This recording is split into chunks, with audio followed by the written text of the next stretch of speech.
Pizzo, along with our NJAMLE president, Sandra Wozniak. Welcome to our first edition of Middle-Level Education, the cream at the top. Our guest today is a gentleman who has been an elementary sergeant and a middle-level and high school principal in 4 different districts. This dynamic educator is Baruti Kafele.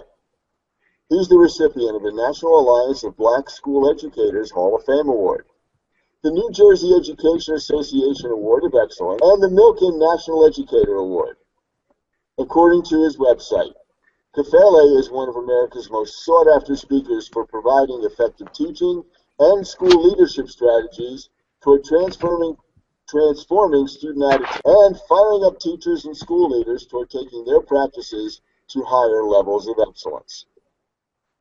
Baruti Kafele will be our featured speaker at our NJAMLE conference to be held on Friday, March 11th at Kane University's STEM building in Union, New Jersey. Welcome, Baruti Kafele. It's nice of you to join us today. Yes, sir. Good to be here. Sam and I are going to be chatting with you about a variety of things, so we're going to start with a question from Sam.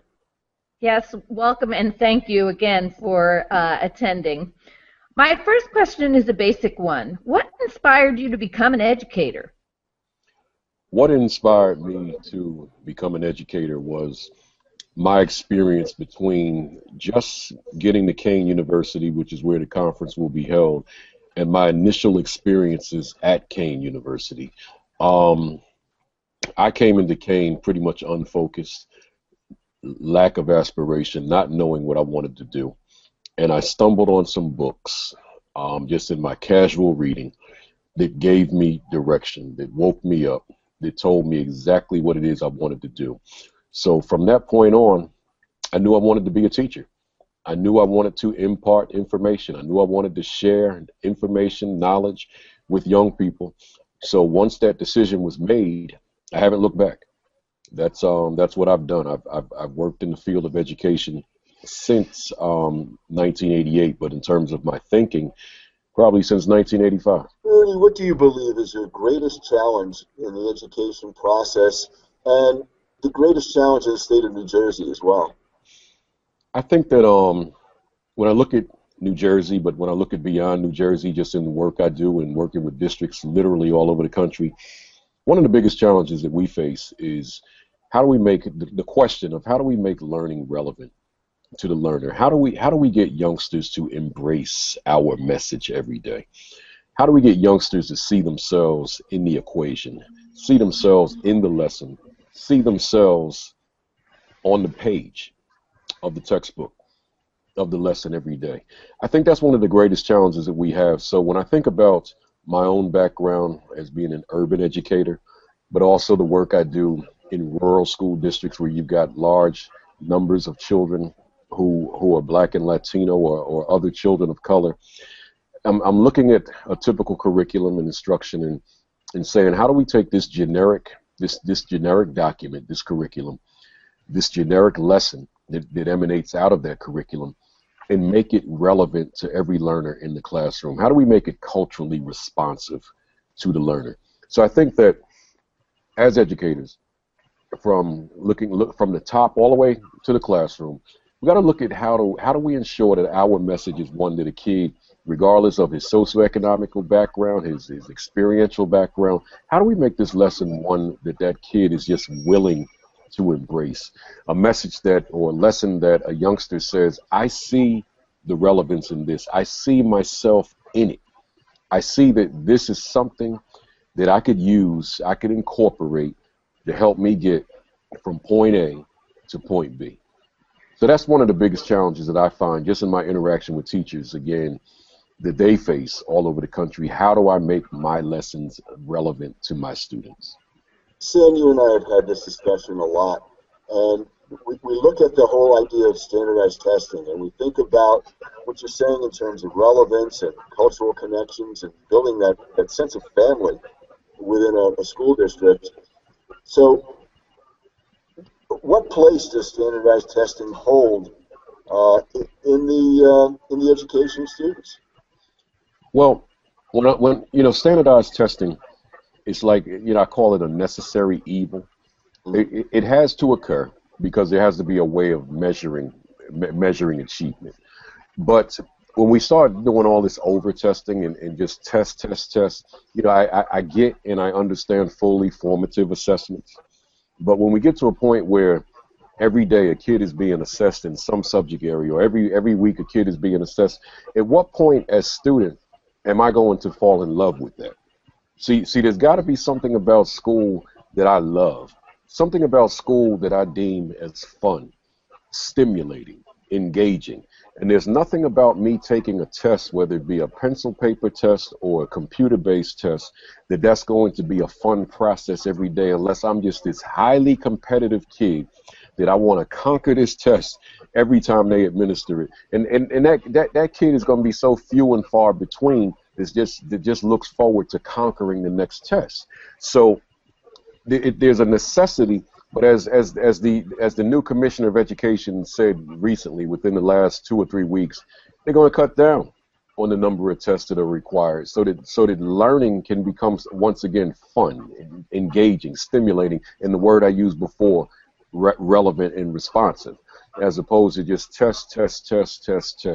You know, I listen to teachers. If I listen to teachers' concerns about tests in the beginning of a workshop, I'd never get to the workshop, because teachers have and administrators have so much to say just about the fact that they cannot teach, they cannot be creative, they cannot be stimulating, because I've got to adhere to the requirements of teaching teaching information for students to be able to pass this test. So it's a big concern. But I think that there are ways around it and still getting the results that we need, that we obtain through standardized assessments. What does it look like when you have the right culture in a school building? When we have the right culture in a school building, we've got a building that's essentially functioning. The school staff in particular, I guess starting with school leadership, but not leaving school staff out of the conversation, I say always that we have to determine what we want that culture to be. We have to determine what we want that climate to be, because it's one thing to let a climate, to let a culture kind of just grow organically, so to speak, to kind of emanate from our existence in a building, and then it evolves into a culture, it evolves into a climate. I think that that's normal and natural, but here we're talking about something bigger and much more productive, when we can come together as a staff and say, well, this is what we really want it to be, whether it be the way that students interact with one another or with teachers, the way students present themselves, the way that we staff and students conduct ourselves, the form of communication that we use, how we talk to one another, how we behave in a cafeteria, how we walk down the hallway, all of these different aspects of culture. Well, we can have a conversation about what it is that we want it to feel like, what we want it to look like, what we want it to be, as opposed to it just being what it is, and then we react to situations all day long, negative situations all day long. So that culture, in terms of what's ideal, we're talking about a school that's highly student-centered, is all about the kids. They're the star of the show, but they're engaged all day. And it means something to be in that building all day. It's fun. It's engaging. It's stimulating. It's a place I want to be. If my home situation is challenging, if life outside of school is challenging, it becomes this place that I can kind of forget home. I can forget neighborhood. I can check that at the door. And I can just be in this environment that leadership and staff have kind of fashioned in the shape and created, where it's an environment that gives me a sense of hope for what life will be at the next level. I can speak about this as passionately as I do because I've had multiple opportunities to be a part of this, where students literally did not want to leave the building at dismissal, or students literally didn't want to leave the building after the extracurricular activity, because being in that building was home. it was refuge. It was just a place where I just feel very comfortable. But in seeing that and having to literally make kids go home in the evening, I understood it. We created something that has substance to it that was radically different from what it was that they were experiencing when they walked those streets to go home. It's nice when people talk in theory about doing things for kids and giving them different curricula and opportunities for the future. And sometimes you just have to address what's there in the moment. That's right. It's Absolutely. a nice place to be, yeah. Absolutely.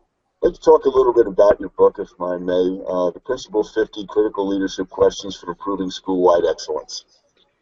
In there, you said that there's a need for principals and other school-wide administrators to reinvigorate their practice, revitalize their staff, and guarantee the strongest outcomes for students. I'm sure that the folks who hear this think, what do you personally feel is missing in the schools that's subsequently not being provided or not providing these types of opportunities? Yeah, that reinvigoration. I literally just finished today writing the complement to that book called The Teacher 50. I just submitted the proposal. I mean the manuscript to the publisher, and I kind of built on that. And I talked to teachers in the book about the fact that when I arrived to a school to do a convocation in August and September, in August in the southern states, those teachers are on fire. Every school I go to, every district I go to do that presentation, they are on fire, regardless of whatever the challenges were last year, just 2 short months ago. They're ready. They're pumped. They're excited. But then you go back to either that district or school or some other place 2 months later, and there's a different energy level from what I experienced in August. So it's very rare that what you feel in a building in, let's say, October to November is the same thing you feel in August and September. And then as the year unfolds and you start getting into the thick of the winter in February, January and February, and then on into the spring, now you're starting to you see the burnout. You see the sense of defeat. You see teachers who are worn out. You hear teachers saying, I don't know how much longer I can do this. So now it goes back to that reinvigoration. And I'm saying to teachers, I said it in this book, and I'm saying it to every day, that at some point in your life's journey, you made a decision. It may have been when you were a little boy, little girl, but you said, I want to teach. And at that point, when you said, I want to teach, there was some reason why. I don't know what that reason was, but that teacher knows there was some reason you said, I want to teach children. I got what it takes. I've got what they need. I've got the right stuff. Well, I say to teachers every day, wherever you were in your life's journey, whether it be that little boy, that little girl, maybe it was an adolescent, maybe you were an adult, maybe you changed careers and decided to become a teacher, but something in your journey said, this is what I want to do because I feel I'll be effective. You didn't even say, I think I'll be effective. You said, I will be effective. I'm that guy. I'm that young lady. So I'm saying to the teacher, don't lose sight of that person. Find that person that said, this is what I want to do, and bring that person with you for the rest of your journey. And as you bring that individual that said, this is what I want to do, some of the teachers said, I want to save the world through my classroom. I said, well, bring that person with you. Keep them close to the vest at all times, particularly through some of the toughest circumstances, through the toughest challenges. Don't lose sight of that younger version of you that was innocent, that said, I will impact these kids regardless of what they bring to the table. And many teachers have said to me, you know something, Principal Kafele, I never thought about that. And it works. You know, it's because, see, what happens in the real world, so many teachers have detached themselves unintentionally from that innocent version of themselves that said, this is what I want to do. I'm saying find that person and keep them with you. So the guy that said he wanted to be an educator in 1985, he's with me at all times. He's with me in 2016. I haven't lost sight of that guy, that younger version of me that said that I'm going to impact the world. So when my days are challenging, when my times are tough, when I feel overwhelmed, and those days come frequently, I'm able to just revert back to that person who I keep close to the vest, that this is why you said you wanted to do it in the first place. And that keeps me reinvigorated along the way. Just want to follow that point up a little bit. I know there are people who say, what's the formula? What's the checklist? What do you do to the person who just doesn't buy in, and on and on and on? How do you address that? Is there a checklist? Is there a way to reach the person who just is tuned out? Yeah, and I think you're asking me that question in my capacity of leader. Yes. Okay.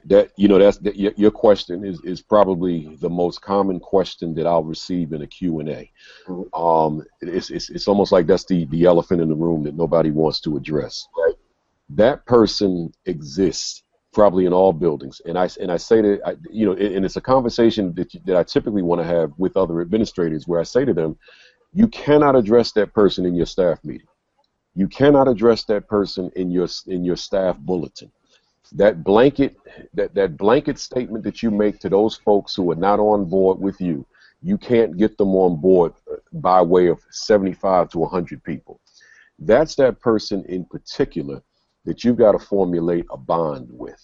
And it might be during that teacher's prep period in his or her classroom, not your office. Your office is threatening, I say to that leader. I say, if you're really serious about bringing this teacher on board with you, then during that teacher's prep period, for example, and this is just an example, venture into the classroom, because you know the schedule.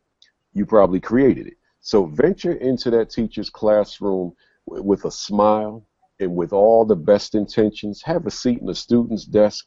And if you know something that this teacher has an interest in, or something that the two of you mutually have in common, strike up a very casual, short conversation about that.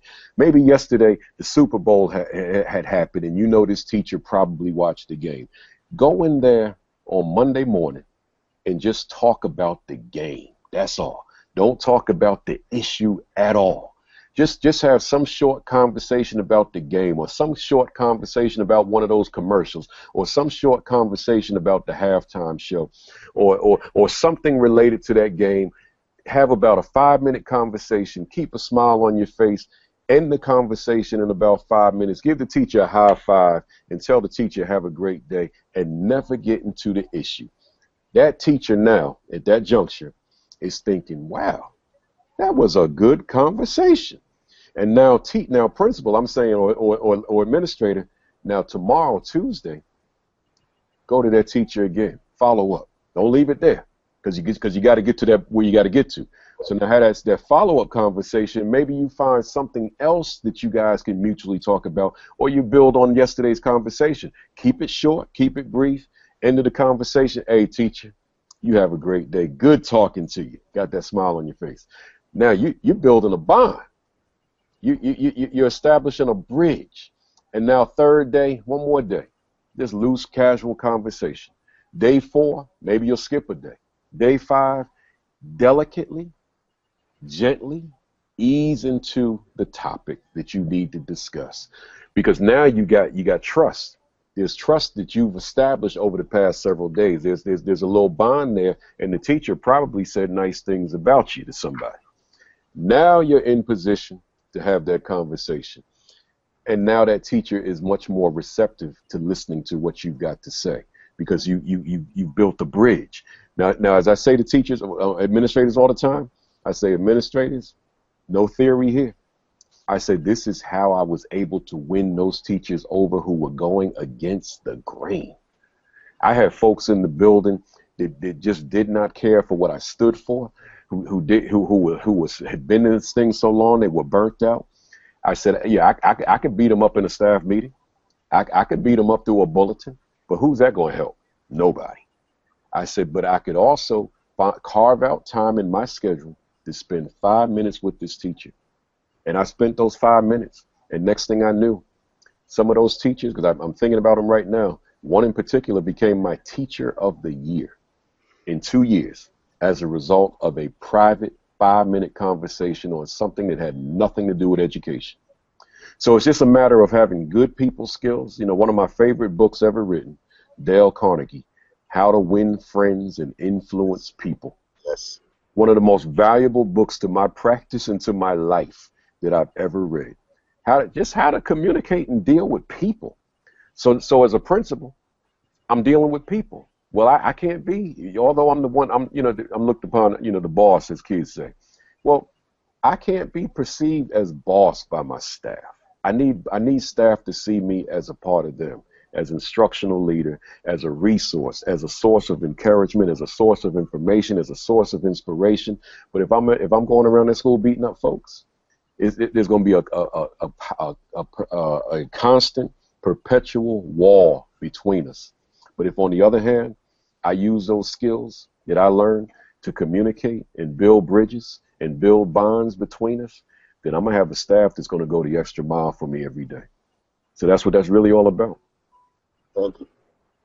So absolutely. I think another one of your tools has been your weekly messages to your son. Yeah. That you've been posting on Twitter. How did that get started? It got started. It started in my principal days, my teaching days as that morning message, and in my principal days as my morning convocation and morning message. And then I got to a point one day, since I do a lot of work around boys of color, as far as what I do with staff, I said I got to do more. And I always encourage staff every day. I say to teachers, find a moment within your 24 hours where you say, what more can I do? Even if you feel that you're at your maximum, what more can I do? And I was having a what more can I do moment, sitting in a rental car in some state that I don't remember. And I said, I think I'll make a video for young men. That's what I'll do. One video called You Must Read. I pulled the laptop out, put it right in the center console and started talking to it, put it online, and monitored the views over the next 24 hours. And to my surprise and amazement, people watched it. I said, this is amazing. I sat in a rental car and people are watching me do a selfie video about reading. So I said, let me make one more. It's called Attitude is Key. And same results. I was sitting in a hotel room and same results as far as views. So I said, okay, I'll make a trilogy. One more. Your education is key. And the same thing happened. People watched it. So I said, okay, I'm on to something. I'm going to make a video every day and post it every day. So for the next 100 days, literally, I posted a video. And then finally, I slowed it down to once a week, and now I'm up to 198. And we have about 80,000 plus views, which is far from the number of kids who have seen them, because most of the teachers that show them, they show them to their class every day, and principals show them to the school. So any given day, there's 500 to 1,000 kids watching the one video, which will get credit for one view. So a lot of kids watch these videos every day. The view count, we get about 200 views a day, and that could be 2,000, 5,000 kids represented within the 200 views. So I'm good with that. But the bottom line is, it started with my messages in school, and now it's on the web. So it's something that the world can see. So your message number 196 was, you must take full ownership of your successes and failures.